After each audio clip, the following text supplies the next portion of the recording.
Hola, soy Franz. Voy a mostrarles ahora otra manera de emplear macros dentro de Visual Basic. Voy a partir abriendo un libro nuevo en blanco.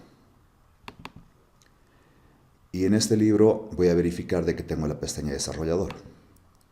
Muy bien, antes de empezar a grabar, como recomendación, siempre les pido que vayan a Archivo, Guardar como, y guarden este libro con el nombre, en este caso 02, Funciones del programador. Pero lo más importante es que pueda soportar macros. El libro sea un libro de Excel habilitado para macros. Le hago clic al botón de guardar. Ya se llama Funciones del Programador XLSM. Muy bien, ahora voy a abrir el editor de Visual Basic, el IDE Visual Basic, que es el Visual Basic para aplicaciones. Y puedo ver los dos paneles que me interesan, que uno es el panel del proyecto y el otro es el panel de propiedades. Hemos dicho que las macros se pueden almacenar dentro de módulos. En este caso, el proyecto, que es el libro de Excel, Funciones del Programador, no tiene ningún módulo. Entonces, yo voy a agregar un módulo en este momento. Clic derecho, Insertar, Módulo. Muy bien, ya ha aparecido el panel donde puedo escribir el código en Visual Basic. La vez anterior, en el segundo video, hablé acerca de que había dos maneras de tener macros. Una manera es empleando SAP en SAP, y eso hemos trabajado las anteriores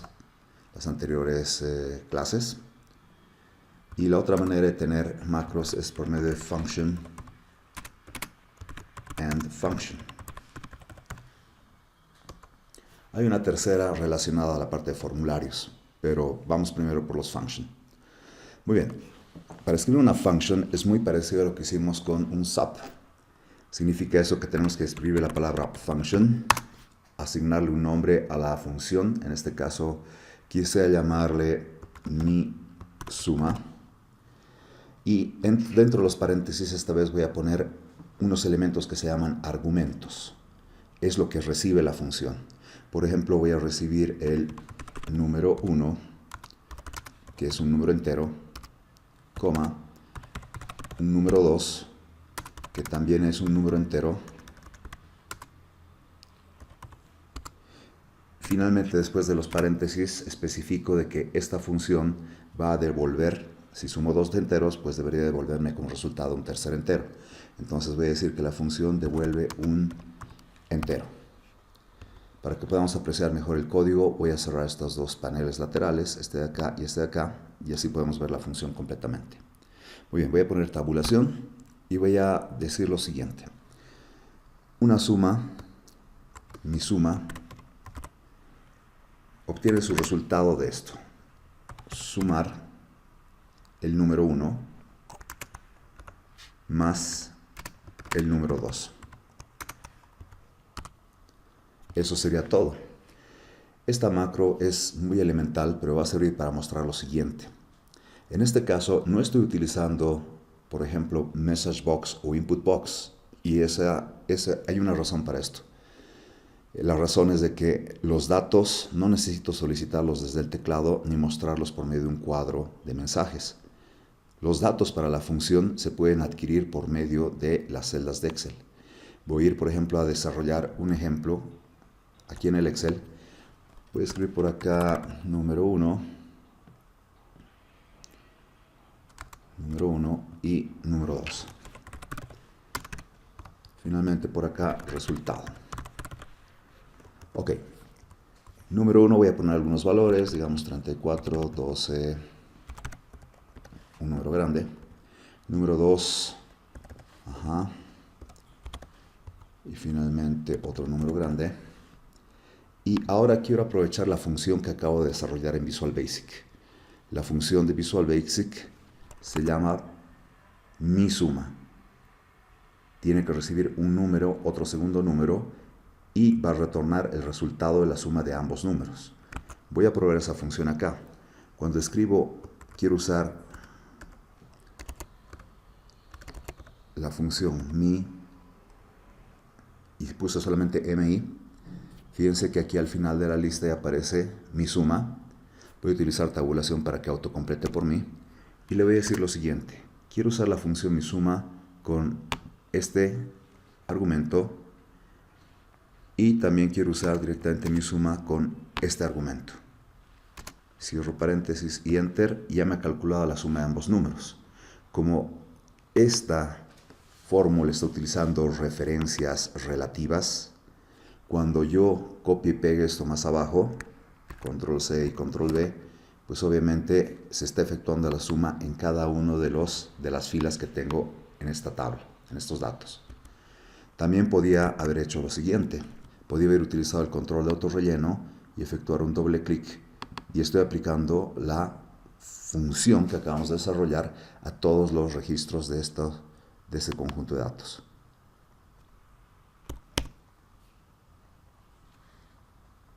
Voy a hacer otra función más. Por ejemplo, me gustaría tener los siguientes ítems. A ver, productos, producto, camisas,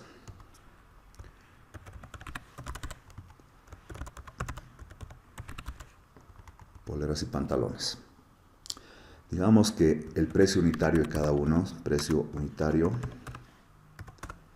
digamos de las camisas que sea 200, de las poleras 120 y de los pantalones 250. Y yo he vendido cierta cantidad de camisas, de poleras y demás. Veamos, digamos de camisas he vendido unas 53 camisas. Poleras he vendido tal vez un poco más, 72, y pantalones solamente he vendido 19. Muy bien, yo quisiera saber cuánto he generado por vender 53 camisas a este precio de 200. Básicamente podría utilizar este cálculo. Podría decir directamente, ok, el total generado para las camisas sería precio por cantidad. Y eso es lo que estaría generando. Sin embargo, además de utilizar esto, yo quisiera que haya una función que me calcule exactamente. Entonces voy a utilizar exactamente lo mismo. Entonces voy a utilizar total con función.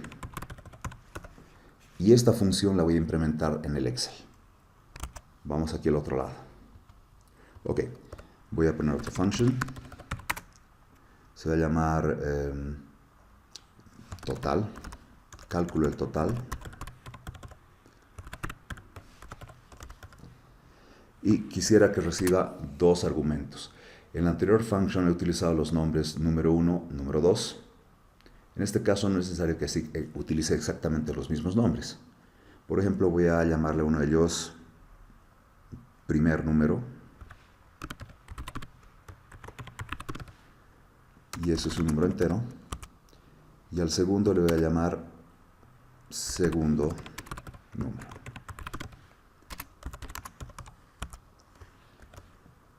El resultado de esto va a ser un número entero, entonces devuelve un número integer. Cuando pongo enter, no se olviden, y hemos escrito bien la primera línea de un sub o una function, automáticamente Visual Basic completa con end function. En este caso, el cálculo del total es básicamente el número que yo reciba acá, que es el primer número, y lo tengo que multiplicar por el segundo número. Eso sería básicamente el cálculo por medio de la función. Voy a volver al Excel y voy a decir esta vez quiero utilizar la función cálculo de total. Había que enviarle dos argumentos. Uno es el precio unitario, el primer número, punto y coma, y el segundo número en este caso es este de acá. Por si acaso estoy utilizando un punto y coma porque en mi computadora el separador de listas es el punto y coma. Puede ser que en sus máquinas tengan como separador de listas la coma. Tengan cuidado con eso. Ok, ya apliqué la función y estoy rellenando y estoy comprobando de que básicamente podía haber hecho la función dentro de las celdas del Excel, o si no también poder crear mi propia función, que es una función muy elemental, pero nos sirve para aprender un poco más acerca de las functions. Con este elemento voy a poder hacer trabajos mucho más interesantes y voy a resolver los problemas, por ejemplo, de la práctica 14, que es básicamente está la 01F, funciones en Visual Basic para aplicaciones. Entonces me pide hacer algunos cálculos interesantes. Por ejemplo, me dice convertir a grados Fahrenheit, ¿no? Tengo que utilizar esta fórmula para convertir grados centígrados en grados Fahrenheit. Quisiera hacer este ejercicio de la práctica. Muy bien, cosas interesantes. Cuando tenemos una fórmula, no del Excel en particular, o una función que no es del Excel en particular, en este caso, esta es una fórmula que se utiliza mucho en física. Entonces, química. Básicamente, mi recomendación es olvidarse de lo que aparece aquí a la izquierda y nos vamos a concentrar a partir del igual. Entonces vamos a empezar a escribir los elementos que están después del igual para la fórmula. Si veo los elementos que están después del igual, veo algunos valores que se llaman operandos, algunos operadores como el de división. Aquí hay un producto y aquí tengo otro operador y 32. Esos elementos los puedo conocer, son números enteros, no hay ningún problema con eso. Sin embargo, lo que desconozco es el valor de C. Ese valor de C no conozco. Entonces, de esta expresión de acá, después del igual, los valores que conozco los voy a escribir tal cual, pero el valor que desconozco va a ser un dato que tengo que poner en alguna celda. Y C no es por celda, sino que significa grados centígrados. Entonces, para aplicar esta formulita, voy a ir al Excel y voy a crear una pequeña tabla. Por ejemplo, por acá pondré grados centígrados y quiero convertir a grados Fahrenheit.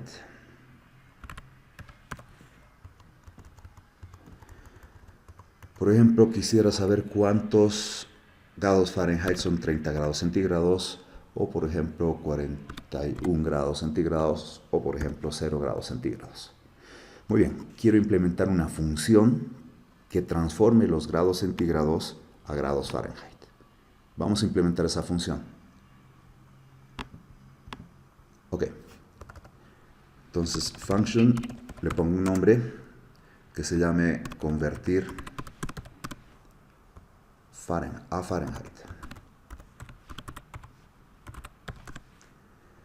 Muy bien, para convertir a Fahrenheit solamente necesito el dato de los grados centígrados. Entonces voy a recibir un dato que se llama grados, estoy llamando así grados centígrados,